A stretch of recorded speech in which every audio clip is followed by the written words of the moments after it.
The night began long before the sun had fully disappeared. In Khe Sanh, night didn't wait for darkness.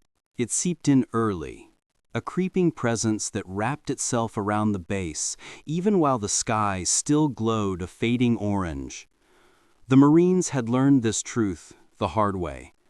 Night in this place was a thing alive, shifting, humming, whispering through the jungle with an intelligence of its own. And for Private First Class Jonathan Hale, on his 42nd day at the combat base, the coming night felt different. He couldn't say why, but he felt it the way one feels the weight of a storm before it forms, or the way animals go tense before an earthquake. Something was coming. The distant hills, layered like dark waves, were already losing their outline. A thin haze drifted above the red-brown earth, illuminated only by the slow sweep of a watchtower spotlight. Jonathan sat in the trench beside his bunker, helmet tipped back slightly, rifle across his knees. The air tasted of dust and cordite, of old smoke that never quite left after each artillery exchange.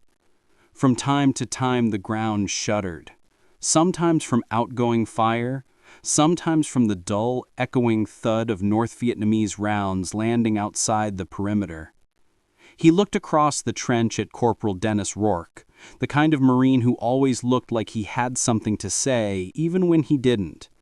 Rourke chewed gum loudly, cracked his knuckles, and kept glancing at the tree line as if daring it to blink. "You feel that?" Jonathan finally asked. Rourke didn't look at him. "Feel what?" "I don't know, just feels off tonight." Rourke smirked. "Hale, everything feels off in this place. That's kind of the point." Jonathan tried to laugh, but it came out thin, caught on something inside him. In the distance, a series of popping sounds echoed. Not quite small arms fire, not quite anything identifiable. The jungle did that sometimes. It spoke in riddles. Behind them, a convoy rumbled toward the command bunker. Trucks groaned, metal clattered. Voices carried, low and hurried. A lieutenant barked instructions at a group of Marines stacking green ammo crates. The smell of diesel burned in the air. The base always came alive in the hour before nightfall, as if it trying to prepare itself for the long darkness ahead. Rumor had it the NVA were massing. Every day, scouts brought back new sightings, movement on ridgelines, trails of footprints, sudden flashes of binoculars catching the light. The base intelligence officers said there were thousands of them out there, numbers that wavered depending on who you asked, but always large enough to make the stomach tighten.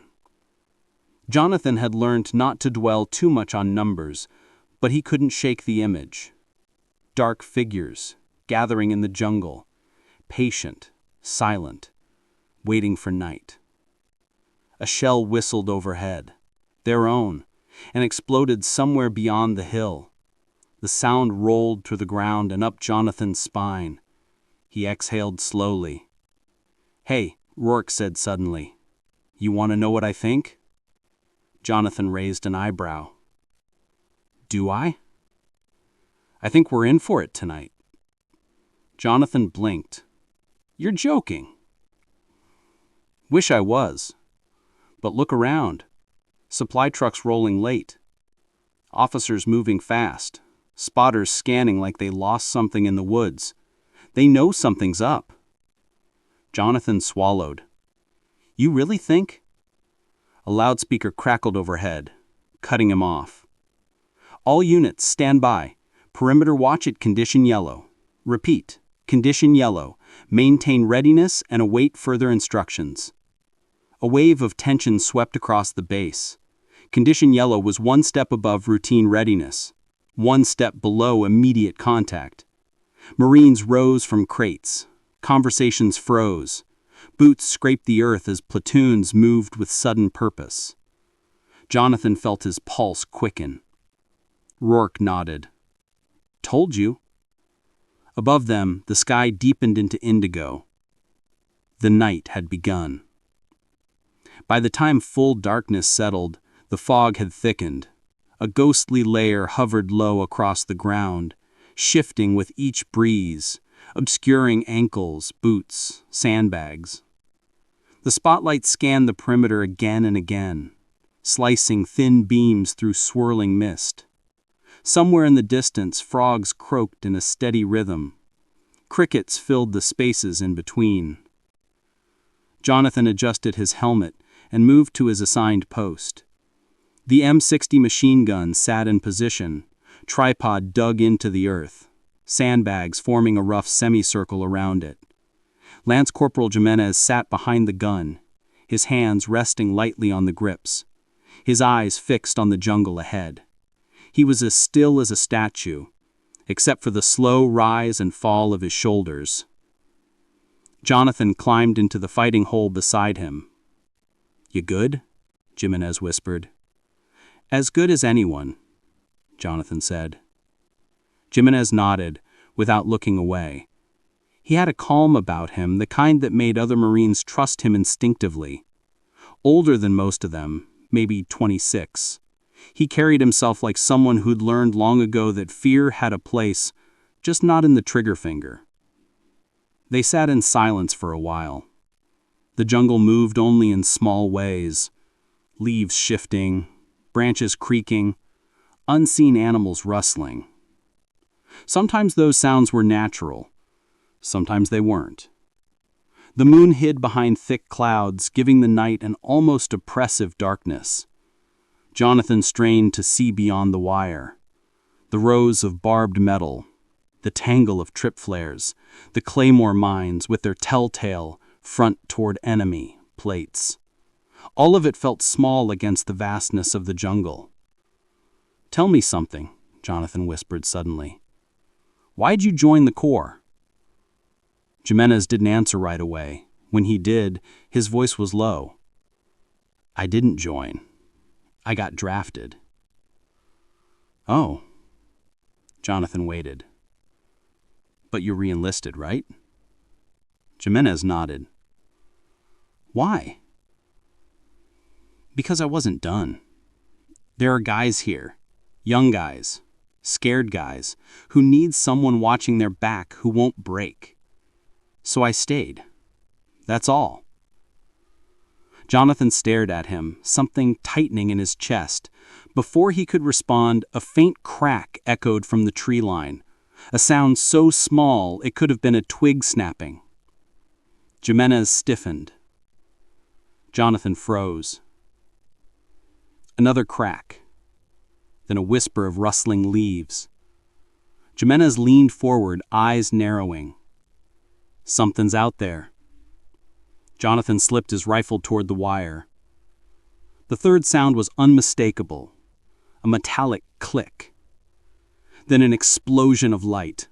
A trip flare burst into brilliant white, igniting the jungle in sharp, violent detail. Shadows leapt across the brush. The sudden brightness seared Jonathan's eyes. "Movement!" someone yelled from the left perimeter. Gunfire erupted. In the night, which had been tense but silent, shattered into chaos. Bullets cut through the air with high-pitched snaps. Muzzle flashes blinked like angry fireflies among the trees. The crack of AK-47 fire echoed back. Marines shouted orders, some firing blindly into the illuminated tree line, others taking careful aim. Jimenez swung the M60 toward the flare-lit brush. "Light 'em up!" a sergeant screamed. The machine gun roared. A stream of fire tore into the jungle, sending leaves and bark flying. Jonathan crouched behind the sandbags, firing in short bursts at any silhouette that moved. His heartbeat pounded in his ears. The air smelled of burnt powder and hot metal. Figures darted between trees. Shadows, running low. The flare flickered, sputtered, then fanned brighter as it continued burning. "They're probing," Jimenez yelled over the gun. "Small squad testing our line." Another flare ignited further down the perimeter, revealing more movement. More gunfire exploded from Marines across the base. The ground trembled from the concussion of mortar rounds leaving the U.S. side. Jonathan reloaded, hands trembling. This was no random contact. This was the beginning. For more than 20 minutes, the firefight ebbed and surged. NVA soldiers advanced, fired, then pulled back. Mortar rounds whistled overhead, some landing outside the wire, others exploding closer, showering dirt and shrapnel across the trenches. Jonathan leaned back against the trench wall, chest heaving. He could feel his pulse in his fingers. The adrenaline lingered, but something colder crept in beneath it. Anticipation, dread, the certainty that the night was far from over. The silence after the first firefight was worse than the gunfire. Jonathan sat in the trench, listening to his own breath and the faint ringing trapped inside his skull. Marines moved nearby with muted urgency, reloading, repositioning, checking the wire. The fog thickened again, rolling over the ground like a living thing reclaiming its territory after the flare's brief intrusion. Jimenez scanned the tree line with night glasses. "They're shifting positions," he whispered, "sweeping left to right. They're waiting for something." "Waiting for what?" Jonathan asked. "For us to think they're gone." The radio crackled again with a distant transmission, units reporting casualties. 2 wounded on the north line, another hit by shrapnel near the mortar pits. Nothing catastrophic, but everything felt like the drum roll for something worse. A new sound drifted in then, faint, rhythmic, almost like tapping. Jonathan stiffened. "What is that?" he whispered. Rourke joined them, his silhouette dropping into the trench. "Digging," he said, "sappers getting close." Jonathan felt a chill crawl up his spine. He pictured shadowed figures belly crawling through the jungle, clearing vegetation with small knives, placing charges, cutting wire, creeping toward the base in the suffocating dark. A thunderous crack split the air. One of the spotters had fired a flare round from inside the base. The flare burst overhead, casting stark white light down like false daylight. The jungle revealed its secrets only in fragments. Movement, shadows, shapes that vanished before the mind could turn them into people. Then the mortars began. Heavy rounds whistled down from somewhere deep in the hills. The first hit outside the perimeter with a violent punch of flame and dirt. The second landed inside the wire. The shockwave rattled the trench. "Incoming," someone shouted, but everyone already knew.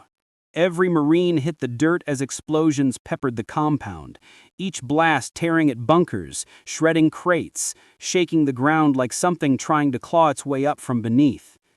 Jonathan covered his head as debris rained down. Mortars slammed the far side of the base, then the center, then their section.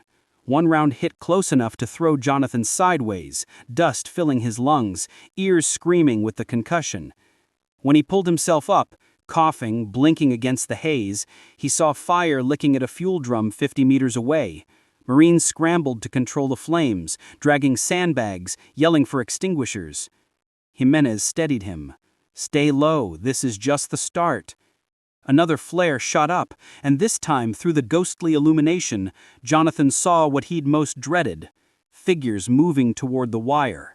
Dozens of them, hunched, fast, deliberate. The NVA charged. Gunfire erupted along the line. Marines opened up with everything. M16s, M60s, even a recoilless rifle firing into the tree line with a deafening roar. The jungle flashed with muzzle fire, sparks spraying as bullets hit rock, wood, metal. The sappers reached the first row of wire. Explosions ripped through the perimeter as timed charges detonated, loud, concussive pops that tore gaps wide enough for men to slip through. Marines shouted for reinforcements. Jonathan fired until his rifle steamed in the damp air. Figures ran through the smoke, some falling, others pushing forward. Jimenez raked the breach with the M60, the barrel glowing faintly. One NVA soldier got close enough that Jonathan saw the whites of his eyes before he fell. The fighting grew savage, personal.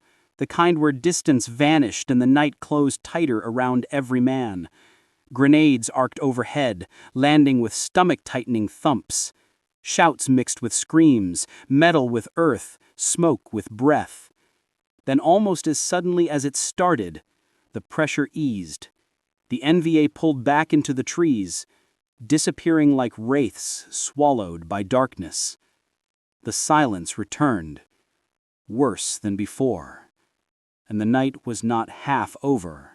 The jungle settled into a deceptive calm. It was nearly midnight, though time had become slippery. The fog thickened once more, dragging low and cold over the trenches. Marines whispered among themselves, counting ammo, checking wounds, repairing weapons with shaking fingers. The air smelled of smoke, sweat, and torn earth. Somewhere inside the base, medics worked by red light on 2 wounded Marines, their low voices carrying through the stillness. Jonathan sat beside Rourke, sharing a canteen. His hands wouldn't stop trembling. "You did good," Rourke murmured, eyes forward. "You kept your head." I thought they were going to break through." "They wanted to. They'll try again." Jonathan swallowed. "How do you know?" Rourke exhaled through his nose. "Because they didn't commit their main force. That was just pressure." Jimenez returned with a fresh belt of ammo. "They're repositioning again. Scouts heard movement along the southern ravine. They might try a flanking sweep." Jonathan felt his pulse spike. "Why there?" "Because that's where we look the least." A distant rumble cut through the air. Not artillery, not mortars, engines. "Are those trucks?" Jonathan asked. Jimenez nodded grimly. "They're moving supply lines up. Means they're preparing something big." The radio crackled. "All units, condition red. Expect large-scale contact. Maintain discipline, hold the line." Lights were killed across the base. Spotlights went dark. Only the faint glow of dying fires illuminated anything. The jungle grew louder.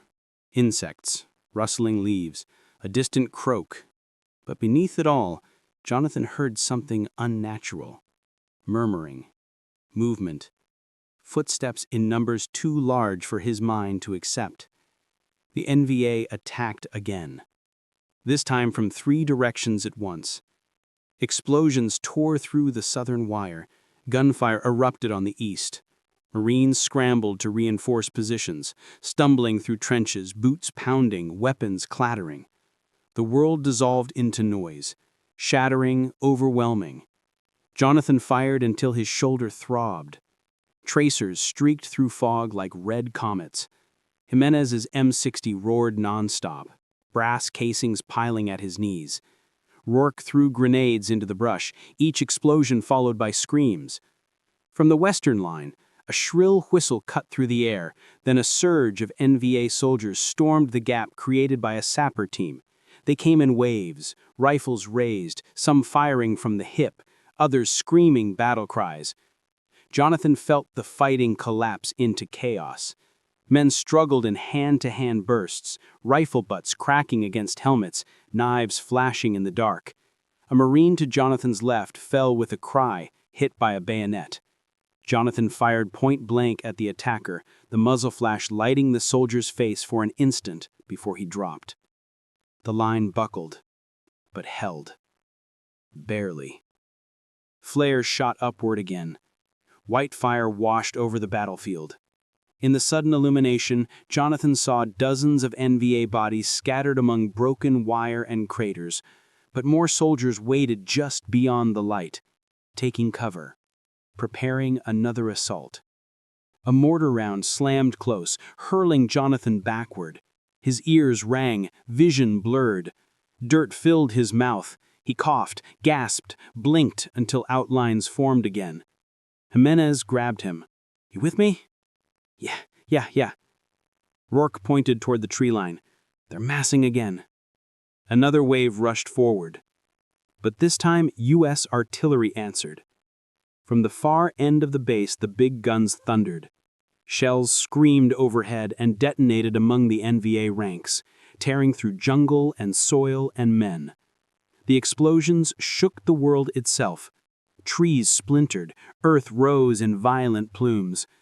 The charge collapsed under the weight of the barrage. When the last shell hit, the world went still again.